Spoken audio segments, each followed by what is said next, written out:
Permanent hair removal at Anos. Flat 25% off. Call 970-389919. మీరు మాట్లాడుతూ బాలకృష్ణ గారు నాతో ఇలా చెప్పారండి, ఇలా మీ ఎక్స్పీరియన్స్ షేర్ చేసుకున్నారు బాలకృష్ణ గారితో. అండ్ మీకు మంచి ర్యాపో ఉంది. సరే, ఇది వాంటెడ్గానే అడుగుతున్నాను. బాలకృష్ణ గారి మీద నా ఇంటర్వ్యూలో కూర్చున్న ప్రతి ఒక్కరు పాజిటివ్గానే చెప్పారు. ఆయన బంగారం. కాకపోతే ఒకటే, మనం లిమిట్లో మన మన మన యాక్సెస్ ఎంతవరకు అది మనకు తెలిసి ఉండాలి. బట్ బయట మాత్రం ఆయన మీద ఒక రకమైన నెగిటివ్ ప్రోపగాండా దారుణంగా క్రియేట్ చేసేసారు. దీని మీద మీరు ఏమన్నా మీ అభిప్రాయం చెప్పగలరా? ఏం లేదు, దూరం దగ్గర దూరంగా ఉన్న ప్రదేశం కానీ వస్తువు కానీ మనిషి మీద మనుషులకు రకరకాల ఒపీనియన్లు ఉంటాయి సార్. అంటే ఆ రోజు వాళ్ళు చూసిన విధానము, ఆ రోజు వాళ్ళు చూసిన ప్రవర్తన చూసి దాన్ని క్యారెక్టర్. ఇప్పుడు నేను మిమ్మల్ని కోపపడుతుండగా ఎవడో చూశాడు సార్, ఆయన కోపం ఎక్కువ అని అనుకుంటారు. కోపం ఎందుకు వస్తుంది నాకు? నేనేదో తప్పు చేస్తుంటాను అది తెలవదు కదా. అది అదర్ యాంగిల్ తెలుసుకోకుండా ఫామ్ అయిన ఒపీనియన్స్ తప్ప నిజంగా బంగారం ఆయన. ఎక్కడ అసలు ఇబ్బంది ఉండదు. గుడ్లా కష్టపడతాడు ఆయన. డైరెక్టర్లకు ఎలా కావాలంటే అలా చేస్తాడు. ఒక మాట అంటే ఆ మాట మీద నిలబడకపోతే కోపం వస్తాయి సార్. మరి ఆలోచించుకుని చెప్పాలి కదా మాలాంటి వాళ్ళ దగ్గరికి వచ్చేటప్పటికి. ఇప్పుడు ఏదో చిన్న హీరోలు చెప్పినట్టు గ్యాస్ కొట్టి కాశ్మీర్లో సాంగ్ తీస్తామండి, కన్యాకుమారిలో సాంగ్ తీస్తామని కౌర్లు చెప్పేసి, లేదండి రామోజీ ఫిల్మ్ సిటీలో చేస్తున్నాం అంటే కోపం ఎందుకు రాదు ఆయనకి? కరెక్ట్. సో మనం ఏది జరుగుతుందో చెప్పాలి, మన పొజిషన్ చెప్పాలి.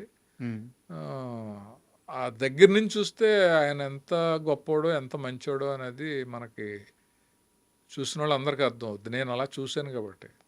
దాదాపు 85లో మా పరిచయం. ఇప్పటికీ అదే రిలేషను. చూడగానే ఆప్యాయతగా మాట్లాడతాడు. అలా అని నేను ఓవర్గా వెళ్ళడం. అవసరమైతే ఆయన నాకు ఫోన్ చేసిన సందర్భాలు ఉంటాయి, మరీ అవసరమైతే నేను మాట్లాడిన సందర్భాలు ఉంటాయి తప్ప ఆ పరిచయాన్ని చిరంజీవి గారు కానీ, బాలకృష్ణ గారు కానీ, వెంకటేష్ బాబు కానీ వీళ్ళతో బాగా క్లోజ్నెస్ ఉంది. ఆ క్లోజ్నెస్ నేను అసలు కొంచెం కూడా మిస్యూజ్ చేయను సార్. చాలా అపురూపంగా వాడుకుంటాను. వాళ్ళు నా గురించి, మీరు నాకు సన్మానం జరిగినప్పుడు డైరెక్టర్స్ కానీ, రాఘవేంద్ర గారు, దాసనారాయణరావు గారు, 100వ సినిమా తర్వాత 100వ సినిమా తర్వాత celebrities feelings about Kashi Viswanath అనేది కొడితే నా గురించి వాళ్ళందరూ, ప్రకాష్ రాజ్ గారు, విజయ్ గారు, వెంకటేష్ బాబు, సురేష్, వీళ్ళందరూ ఏం మాట్లాడారని ఉంటుంది సార్. అదేంటంటే రెస్పెక్ట్ అనేది ఎదటోళ్ళు మనకి ఇవ్వటం అనేది వాళ్ళది ఎంత ఉంటుందో బాధ్యత, మనం అలా ఇచ్చుకునేలా బిహేవ్ చేయటం కూడా రెట్టింపు ఉంటుంది సార్. అంతే కదా? Correct, correct, 100%. ఏంటండి అని మనం ఒకళ్ళు అనాలి అంటే వాళ్ళు అనాల్సిన రేంజ్లో మనం బిహేవ్ చేయాలి. దాన్ని మిస్యూజ్ చేసి మనం ఓవర్ చేస్తే ఎందుకు అనాలి, అంతకు రెస్పెక్ట్ ఇవ్వాలన్నట్టు ఉంటుంది ఎదుటోళ్ళకి. సో పెద్దోళ్ళతోటి ఎంతవరకు ఉండాలో అంతవరకు ఉండాలి. ఎప్పుడు ఏం మాట్లాడాలో అది మాట్లాడాలి. మాట్లాడిన దాని మీద నిలబడాలి. ఆయన అసలు జమ్ము. అండ్ ఈ మొత్తం ప్రయాణంలో నాకు ఇంకోటి బాగా మీ విషయంలో బాగా గుర్తుండిపోయేది, ధర్మపు సుబ్రహ్మణ్యం గారితో నమో వెంకటేశయ్య అని ఒక మూవీ చేశారు. దాంట్లో మీ ఇద్దరి కాంబినేషన్లో ఒక సీక్వెన్స్ ఉంటుంది. అదంతా శ్రీను వైట్ల గారి మ్యాజిక్. జయప్రకాష్ గారిని డైరెక్ట్గా తిట్టలేక మిమ్మల్ని తిడుతుంటారు ఆయన. అదే ఆ ట్రాక్లో చిన్న ఇది జరిగింది. శ్రీను వైట్ల నేను కలిసి పనిచేసాం ఒకప్పుడు సార్. తర్వాత తను డైరెక్టర్, నేను యాక్టర్గా వెళ్ళిన తర్వాత కాశీ గారు ఇది ట్రాక్ అని అంటే బాగుంది, రామానుజం క్యారెక్టర్, ఆ బొట్టు పెట్టుకుని ఆ సూట్ కేసు పెట్టుకుని వెనకాలంతా బాగుంది. అస్తమాను నన్ను తిడతా ఉంటాడు, తిడతా ఉంటే నేను పడతా ఉంటాను.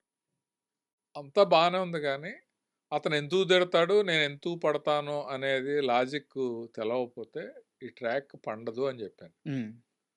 చెప్తే ఏం చేద్దాం అంటారు అని అంటే, నేను నా ట్రాక్ కదా ఇది, as a writer, as a director నేను ఆలోచించుకుని ఏదన్నా కనెక్షను చెప్తాను నీకు అని అంటే, చెప్పండి భలేవారు అని.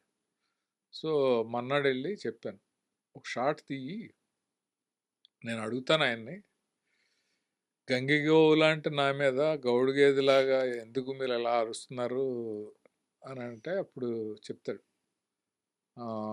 కాదు కాదు. ఆ జయప్రకాష్ అనే అతను నన్ను తీసుకొచ్చి ఇక్కడ పడేశాడు. హ్మ్. మా బావ ఆడిని మీద అరవలేక నిన్ను అరుస్తున్నానని ఏదో చెప్తే గౌడు గేదె లాంటి అతని మీద ఉన్న కోపం గంగేయులాంటి నా మీద చూపించుకుంటే మీకు ఏంటి సార్ అంటే ఫ్రస్ట్రేషన్ తీరుద్ది రామానుజం, హ్మ్. నీ మీద కోపం కాదు అని అనేది క్లారిటీ ఇచ్చేసాం. అది ఇచ్చేసాక ఇంకా మీరు మీ ఇష్టం ఎన్నిసార్లు తిట్టుకోండి, అవును. నేను అలాగే ఉంటాను బ్లాంక్గా అని చెప్పానంటే అది బాగా నచ్చింది, నచ్చి పెట్టాం. సార్. సినిమాలో ఉంది అది. అవునవును. 'ధర్మవరమ' గారి టైమింగు చాలా యూనిక్‌గా ఉంటది సార్ ఆయనది. చాలా ఇష్టం నాకాయన, ఆయన యాక్టింగ్ అంటే. సో, ఆయనతో మీకున్న ఏదన్నా ఒక మంచి ఇన్సిడెంట్ ఏమన్నా షేర్ చేసుకుంటారా? అంటే సినిమాలోనే ఆ సినిమా అంతా కూడా ఆయనతోటే జర్నీ, ఆ ట్రాక్ అంతా కూడాని. ఆహ్, తను నాకు చాలా చిన్న స్టేజ్ నుంచి పరిచయం. సార్. 'ఉషా కిరణ్‌లో' మేము 'మామాశ్రీ' అనే సినిమా చేసినప్పుడు శరత్ గారి దగ్గర కో డైరెక్టర్. హ్మ్.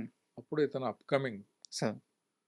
అప్పుడు ఏదో ఒక క్యారెక్టర్‌కి 'ధర్మవరపు సుబ్రహ్మణ్యం' అని అతను బాగుంటాడు అని పంపించారు. పంపిస్తే అప్పుడు నేను కో డైరెక్టర్‌గా సీన్ ఎక్స్‌ప్లెయిన్ చేయడానికి వెళ్ళాను. హ్మ్. చూడగానే మామూలు క్యారెక్టర్ ఆర్టిస్ట్‌లా ఉన్నట్టున్నాడు అది ఇది అనుకున్నాను నేను. ఆ సినిమా అయ్యే టయానికి అతనిలో ఎంత ఫన్ ఉంది అనేది అర్థమయ్యి మా ఇద్దరి మధ్యన కూడా రిలేషన్ బాగా డెవలప్ అయ్యింది. తర్వాత తను పెద్ద కమెడియన్ అయిపోవటం, సార్. మేమిద్దరం మళ్ళీ కలిసి పని చేయడం అనేది బాగా అనిపించింది. అండ్ ఇప్పుడు ట్రెండ్‌కి సంబంధించిన ఒక ప్రశ్న అడుగుతాను సార్. మీరు 'కమిటీ కుర్రాళ్ళు' అనే మూవీ చూసారా?